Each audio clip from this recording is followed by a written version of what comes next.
वो पितर जब अंदर जाते हैं, जाने के बाद बात करते करते जाते हैं कि हमारे बेटे ने हमको खीर खिलाई, हमको पूड़ी खिलाई, और उनके मुख से जो राई टपकती है, तो जो पितर भूखे रह जाते हैं वो पूरा साल उनकी राल को चाटते हैं और बद्दुआ देते हैं कि हमारे बेटे 5 5 4 4 3 3 2 2 इतने बेटे और हमको भूखा छोड़ दिया।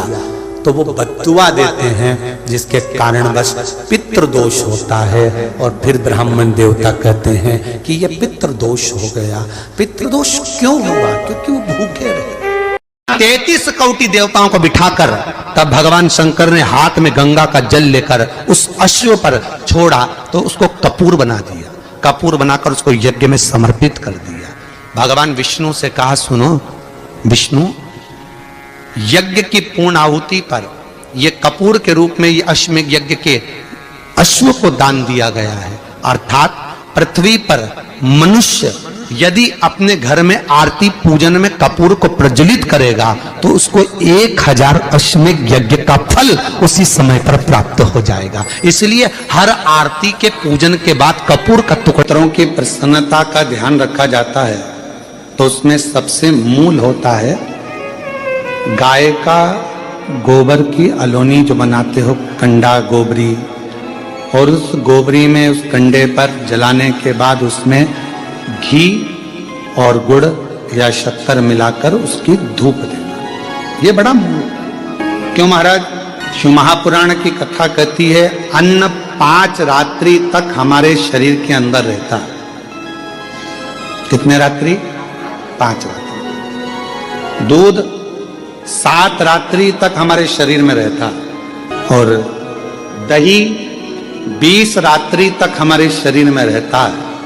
केवल एक घी गौ माता का ऐसा होता है जो 1 महीने तक हमारे शरीर में रहता है। इसलिए सनातन हिंदू धर्म में, हमारे सनातन धर्म के अंतर्गत श्राद्ध पक्ष में 16 दिन गाय का गोबर का जो कंडा होता है गोबरी, उस कंडे को जलाकर उसके अंदर घी और गुड़ का धूप दिया जाता है, और वो धूप हमारे पितरों की तृप्ति का केंद्र बने। एक पक्ष में जब हम शंकर भगवान पर एक लोटा जल चढ़ाए तो उसी जल को धीरे धीरे धीरे धीरे 27 बार भगवान शंकर को समर्पित करना चाहिए।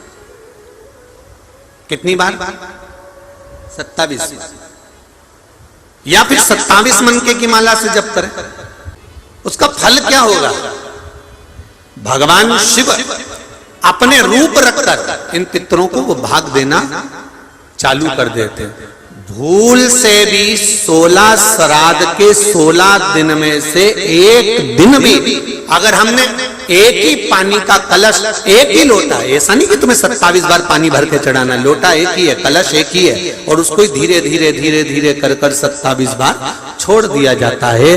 तो शिव महापुराण की कथा कहती है कि अगर रोज हमारे पितरों को, रोज हमारे पूर्वजों को अगर हमने तर्पण भी नहीं किया है, जल भी नहीं दिया है, और शंकर भगवान को 27 बार जल का भाग हम समर्पित करते हैं अपने पूर्वजों के लिए, तो हम नहीं भी दे पाए तो एक बार में पूरे 16 दिन का जल हम अपने पूर्वजों को प्रदान कर देते हैं।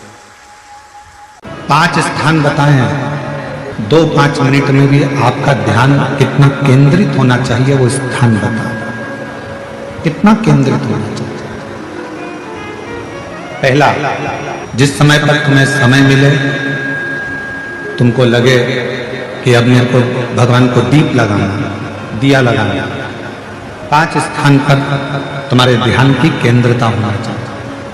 पहले नंबर पर दीप लगाते समय, जिस समय पर भगवान को आप लोग दीपक लगाते हैं, दिया लगाते हैं, किसी से चर्चा मत करो, फालतू की कोई बात नहीं होना चाहिए। दीप लगाना मतलब ज्योति को उत्पन्न करना, और ज्योति को उत्पन्न करना मतलब ज्योतिर्लिंग को प्रकट करना।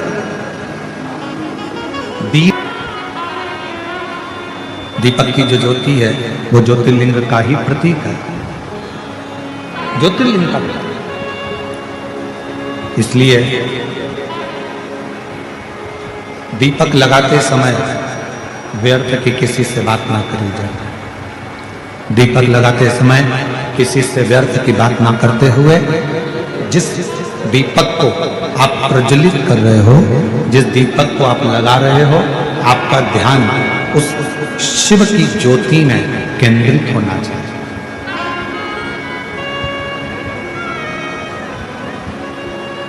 भगवान शंकर की ज्योति में आपका ध्यान केंद्रित, और शिव की ज्योति में जब आपका ध्यान केंद्रित होगा, भगवान शंकर की ज्योति में जब आपका ध्यान केंद्रित होगा, तब आप स्वयं भगवान शिव का साक्षीकरण 2 क्षण में करो। तो दीप जलाते समय चाहे मंदिर में दीपक लगाओ, चाहे घर के अंदर मंदिर में दीपक लगाओ, चाहे बेलपत्र के वृक्ष के नीचे दीपक लगाओ, चाहे आंवले के वृक्ष के नीचे दीपक लगाओ, चाहे आप घर के दरवाजे पर दीपक लगाओ। दीपक लगाते समय तुम्हारा ध्यान केंद्रित दीप में जो ज्योति है, ज्योति में जो शिवलिंग है, ज्योतिर्लिंग है, उस ज्योति का दर्शन करते समय अपने ध्यान को केंद्रित करो। दूसरा, भगवान शंकर को, सूर्य नारायण भगवान को,